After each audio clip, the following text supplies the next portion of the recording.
అటువంటి అర్హత కలిగిన గొప్ప దానం ఈ మధ్య పత్రికల్లో చూశాను నేను. శ్రీరామ్ గ్రూప్ వ్యవస్థాపకుడు అండి రామ్మూర్తి గారని, మొత్తం సంస్థ పెట్టింది ఆయన. కొన్ని వేల మంది ఉద్యోగులు ఉన్నారు. ఆయనకి వృద్ధాప్యం వచ్చేసరికి 6,200 కోట్ల ఆస్తి అది.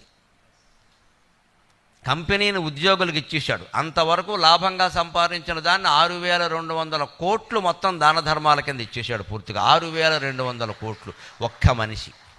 ఆ తల్లికి ఆయన భార్యకు కూడా నమస్కారం సహకరించినందుకు. సీతారాములంటే వాళ్ళే నిజంగా. పైగా సంస్థ మొత్తాన్ని శ్రీరామ్ గ్రూప్ పేరు మీద ఉన్నటువంటి సంస్థలను మొత్తం తన కొడుకులకు ఇవ్వలేదు. వాళ్ళను కూడా అందులో ఉద్యోగాలు చేయమని చెప్పాడు. ఉద్యోగులందరి పేర కలిపి రిజిస్ట్రేషన్ చేయించాడు సంస్థని.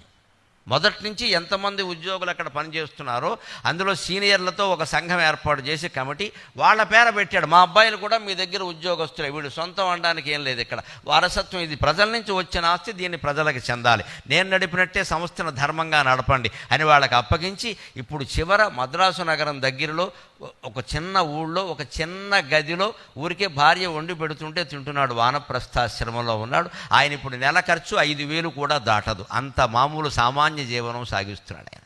6,200 కోట్లు దాన ధర్మాలు చేశాం. నేను ఈనాడు ఆదివారం పుస్తకంలో చదివి ఆశ్చర్యపోయినటువంటి మహానుభావులు ఉన్నారు లోకంలో అని. అంత దానం చేసి ఇప్పుడు చిన్న గదిలో కాలక్షేపం చేస్తున్న ఆ భార్యాభర్త జీవితం ఎలా ఉంటుందండి? మనం పెట్టుకున్న శీర్షికలాగే ఆనంద జ్యోతిర్మయంలా ఉంటుందమ్మా, అనుమానమేం లేదు అక్కడ.